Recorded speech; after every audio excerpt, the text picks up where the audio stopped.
Halo pecinta film zombie, gimana kabarnya? Semoga kita semua dalam keadaan sehat. Mimin ucapkan selamat datang kembali buat kawan-kawan yang sudah meramaikan channel ini. Dan buat yang baru pertama kali berkunjung, Mimin ucapkan selamat bergabung. Mantap.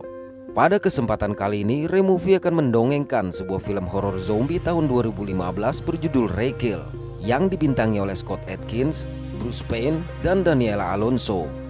Film ini menceritakan tentang kondisi manusia 5 tahun setelah wabah zombie memusnahkan 85% populasi dunia, di mana perang antara manusia dan para zombie terus berlanjut.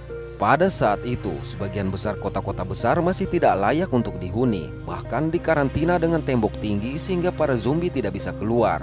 Sedangkan zombie-zombie yang berada di luar zona karantina terus diburu oleh tim SWAT yang disebut Divisi R. Hingga di suatu hari, tim SWAT ini mendapatkan misi untuk mencari informasi di dalam zona karantina. Lalu berhasilkah mereka menemukan informasi dan keluar dengan selamat? Langsung saja, kita buka pintu teaternya.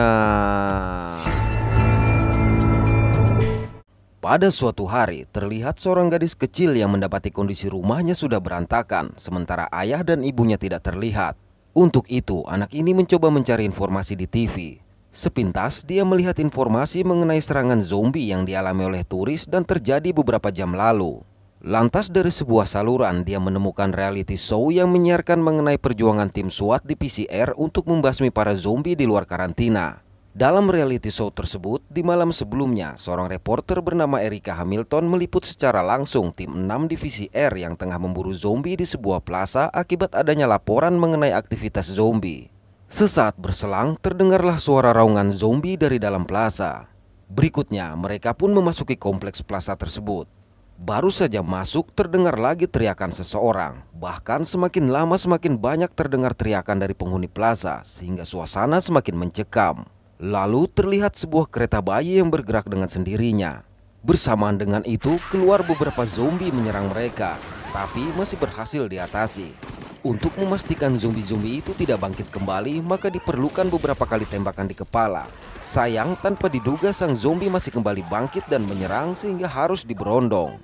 Mendapati rekan mereka yang tergigit, maka dia terpaksa harus segera dihabisi karena setelah terinfeksi tidak sampai 1 menit dia akan berubah menjadi zombie. Tidak jauh dari situ terdengar lagi suara dari sebuah mobil, dan ternyata berisi seorang survivor. Sial, di waktu yang sama para zombie pun berhamburan dengan jumlah yang sangat banyak. Alhasil satu persatu mereka diterkam.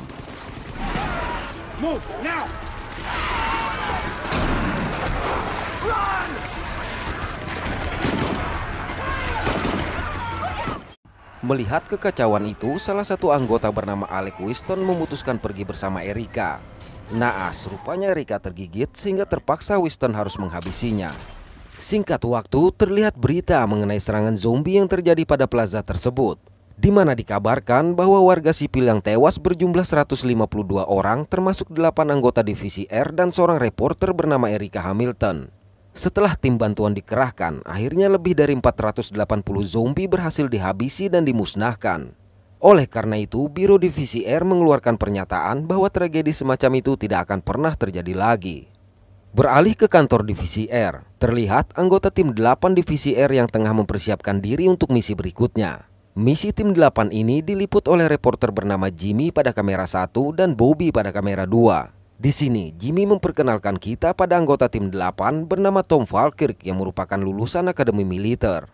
Kemudian Alec Winston yang sebelumnya merupakan anggota tim 6 dan berprofesi sebagai penginjil. Selanjutnya, kita diperkenalkan lagi pada seorang anggota wanita bernama Rose Matthews yang sebelumnya berprofesi sebagai seorang perawat. Lalu seorang anggota bernama Omar Hernandez. Sebelumnya, dia merupakan warga sipil yang kebetulan tertangkap ketika tengah menjarah sebuah toko mainan. Tatkala di sidang, hakim memberi dia pilihan, yaitu 15 tahun di penjara atau 2 tahun untuk bekerja sebagai anggota tim Divisi R. Anggota lain yang diperkenalkan bernama Trent Parker dan merupakan mantan anggota militer Amerika Serikat yang pernah berjuang di Afghanistan, Iran, dan Pakistan. Kemudian anggota berikutnya bernama Mike Nguyen yang terpaksa menjadi anggota Divisi R agar mendapatkan izin tinggal di Amerika. Sedangkan pemimpin tim yang bernama Sars tidak terlalu mau berbicara banyak. Sementara anggota bernama Cabo Adam sama sekali tidak mau berbicara satu patah kata pun kepada Jimmy. Setelah semua siap, mereka pun berangkat menuju sebuah rumah di pertanian kecil yang dilaporkan menyembunyikan para zombie. Singkat waktu, mereka pun sampai ke alamat. Baru saja turun, mereka langsung disambut tembakan oleh penghuni rumah. Alhasil, Parker terpaksa menghabisi dia. Saat Sarge mendobrak pintu, mereka juga kembali mendapatkan serangan, sehingga terpaksa seorang penghuni lagi harus dilumpuhkan. Mendengar suara aneh di gudang, maka Sarge memerintahkan Ross dan Hernandez untuk memeriksa. Sampai di gudang itu, mereka mendapati beberapa zombie yang dikurung dalam sebuah kandang. Begitu akan menghabisi zombie-zombie itu, tiba-tiba Sarge menghentikan. Dan setelah membuka ikat mulut salah satunya, Sarge mengatakan bahwa yang dikurung adalah manusia yang akan dijadikan makanan oleh zombie di rumah tersebut. Oleh karenanya, mereka kembali memaksa pemilik rumah untuk mengaku. Alhasil, dia mengatakan zombie yang merupakan adik perempuannya ini dia sembunyikan di loteng karena beranggapan masih bisa disembuhkan. Mendengar itu, Sarge memerintahkan Winston dan Tom naik bersama dia. Di atas, mereka mendapati ruangan yang bau dan berantakan. Lalu, terlihatlah sang zombie yang berlari bersembunyi. Kemudian, secara mengejutkan menerkam dan menggigit Tom. Sayang, berondongan mereka juga tidak berhasil mengenai zombie tersebut. Sesaat berselang, tanpa diduga, sang zombie menerkam Sarge dari langit-langit. Tapi dengan sigap, dia membanting dan memberondong serta menghabisi zombie itu. Manakala Sarge melaporkan misi pencarian dan eliminasi mereka telah berhasil, Winston berusaha mengatakan Tom akan segera berubah. Tapi lantaran Sarge yang tidak merespon, terpaksa Winston mengambil tindakan untuk menghabisi Tom. Kemudian tubuh Tom pun dipindahkan dan dibakar oleh petugas berpakaian APD. Selang beberapa saat di dalam perjalanan dari pusat komando operasi tim divisi R, seorang petugas memberikan misi baru kepada Sersan Sarge untuk mencegah sebuah truk yang berada 400 meter dari lokasi mereka. Diduga kuat, truk berkecepatan tinggi itu memuat para zombie di dalam kontainer. Mendengarnya, misi pengejaran pun dilakukan. Setelah cukup lama mengejar truk yang terus berusaha menghalangi jalan ini, akhirnya mereka berhasil mencegat. Karena sempat berusaha kabur, terpaksa salah seorang kru truk tersebut harus dihajar oleh Parker. Sedangkan salah satu kru lagi mengaku bahwa yang mereka bawa hanyalah DVD player. Namun, Sarge tetap memerintahkan dia untuk membuka kontainer lantaran sikap mereka di jalan tadi sudah mencurigakan. Begitu kontainer dibuka, Sarge memerintahkan Parker dan Winston untuk memeriksa ke dalam. Benar saja, ternyata dari balik tumpukan kardus, secara mengejutkan para zombie bermunculan bahkan dengan jumlah yang sangat banyak dan begitu agresif, sehingga kekacauan tidak bisa dihindari. Melihat zombie-zombie yang tak kunjung habis keluar dari kontainer, maka Sarge memerintahkan Adams untuk menutup kontainer. Lantas sembari maju menggunakan senjata mesinnya, Adams mencoba untuk kembali menutup kontainer tersebut. Sial, para zombie ganas yang berada di luar masih juga menyudutkan, seolah tidak terpengaruh terhadap tembakan otomatis mereka. Oleh sebab itu, Sarge terpaksa mengeluarkan RPG dan meledakkan kontainer. Setelah ledakan, tim pun memastikan semua zombie tidak kembali bangkit. Di sini Sarge menjelaskan tindakan itu perlu dilakukan karena jika ada yang terlewat maka bisa menyebabkan wabah 5 tahun yang lalu terjadi kembali. Lantas Jimmy menjelaskan bahwa zona karantina yang berada di New York ini telah disegel menggunakan tembok yang sangat tinggi karena dipenuhi oleh para zombie. Di sisi lain, tidak ada yang tahu lagi isi di balik tembok selain pihak militer yang pernah masuk selama 5 tahun terakhir. Winston juga menceritakan kepada Jimmy bahwa beberapa minggu yang lalu, divisi lain yang dikirim ke zona karantina tidak ada yang kembali dengan selamat. Parahnya, tidak satu pun dari tim 8 yang pernah dikirim memasuki zona tersebut. Selang beberapa waktu, mereka pun sampai di lokasi yang dimaksud. Sembari memasuki gedung, Sarge mengatakan Judas Project adalah eksperimen yang dilakukan terhadap para zombie untuk membuat super zombie, dengan tujuan untuk melawan zombie-zombie ganas yang ada di zona tersebut. Begitu memasuki bangunan yang gelap ini, Jimmy berniat menyalakan lampu kamera, namun dicegah oleh Winston sehingga pemandangan yang ditampilkan cukup gelap. Ketika berada di sebuah ruangan, tiba-tiba Bobby muntah karena ternyata di situ terdapat tubuh-tubuh orang yang bergelimpangan, diantaranya petugas berpakaian APD dan pihak militer.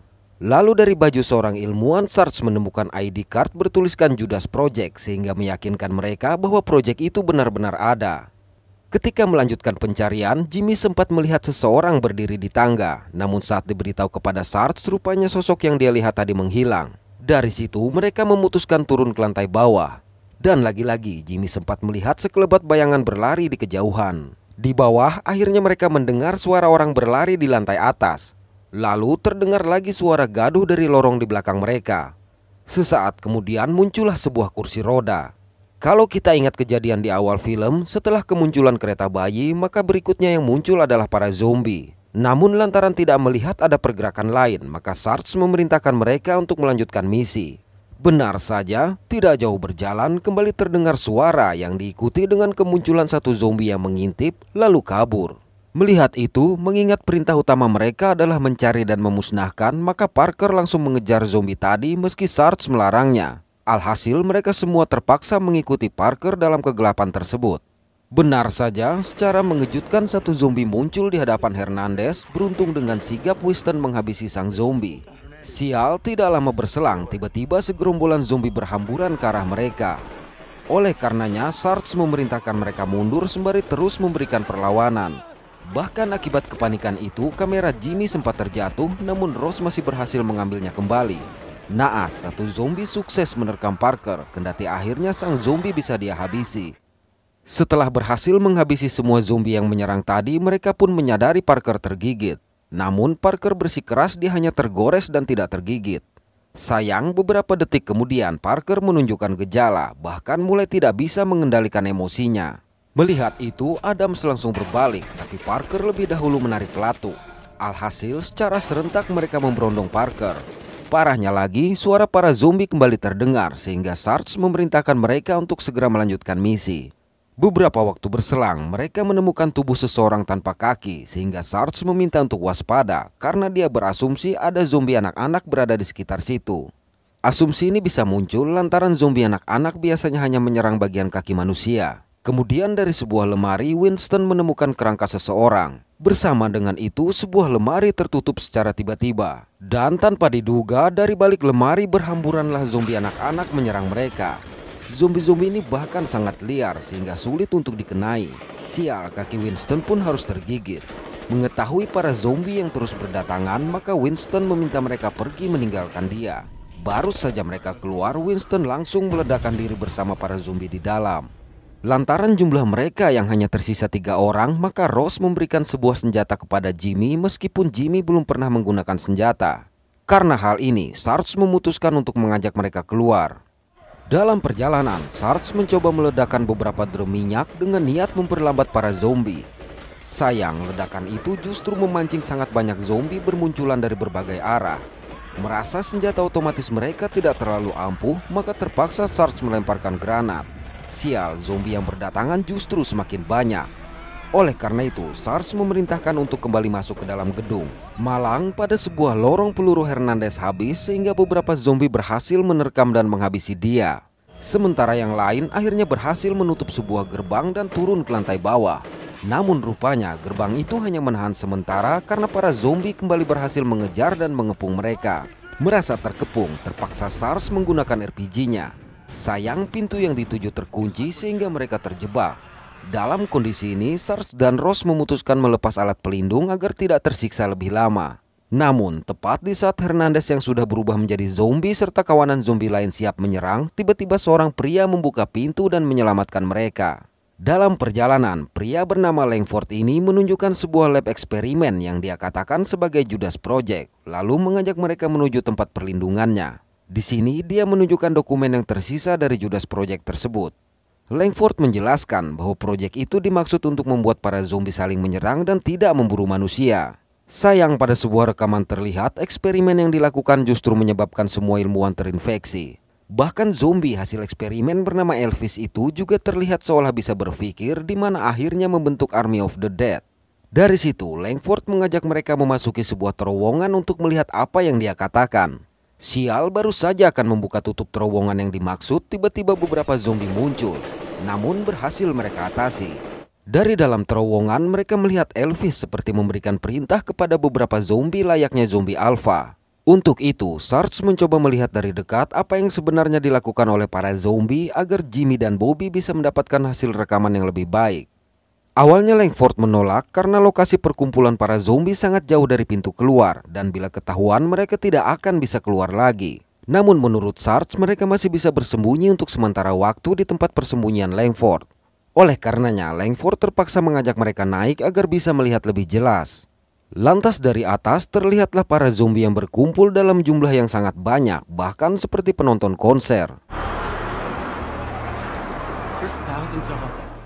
Naas manakala asik merekam, tiba-tiba ada satu zombie yang menyerang Bobby dan menyebabkan keduanya terjatuh ke tengah kawanan zombie di bawah sehingga posisi mereka pun ketahuan. Oleh karenanya, Sarge memerintahkan mereka untuk segera kabur menyelamatkan diri. Cukup jauh berlari, akhirnya mereka menemukan sebuah pintu. Malang ketika akan mengunci pintu itu, para zombie berhasil menahan dan melukai Langford. Melihatnya, terpaksa Sarge harus menghabisi dia. Namun sayang, pintu tersebut tidak cukup kuat untuk menahan keganasan zombie-zombie itu sehingga mereka harus mencari tempat berlindung. Dari lantai atas, kembali terlihat para zombie yang berhamburan mendatangi gedung mereka. Melihat ribuan zombie ini, dengan putus asa Sarge mengatakan wabah kedua akan segera terjadi. Di depan kamera pun, Sarge meminta maaf dengan kenyataan yang akan dihadapi karena apapun yang mereka lakukan sekarang tidak akan bisa mengubah apa-apa. Kemudian mereka memasuki sebuah lab di mana terdapat para zombie hasil eksperimen yang tergeletak. Dan tiba-tiba satu zombie bangkit menyerang Sarge namun berhasil dia habisi. Bersamaan dengan itu para zombie pun sampai di pintu lab tersebut. Oleh karenanya, Sarge memerintahkan mereka mencari jalan keluar sementara dia menahan pintu. Sial, tiba-tiba Elvis muncul menyerang Ross, bahkan sempat menggigit Jimmy. Hingga akhirnya mereka terjatuh keluar jendela. Tapi tepat ketika nyawa Ross sudah di ujung tanduk, Jimmy berhasil menghabisi Elvis.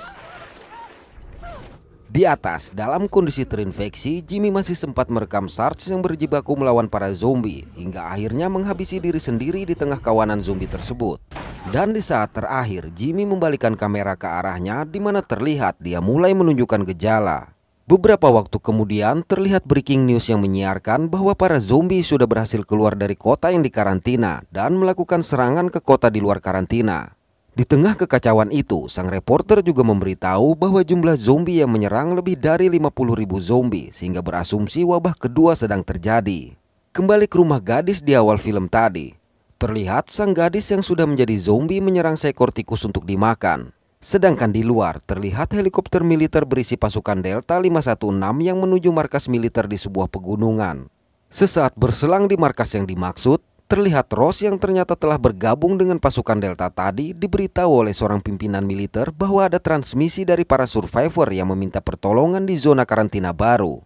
Gimana? Intens nggak? Intens dong. Oke, terima kasih sudah menonton sampai pada akhir konten ini. Mohon maaf atas ketidaksempurnaan dari kami. Semoga terhibur dan sehat selalu. Mantap.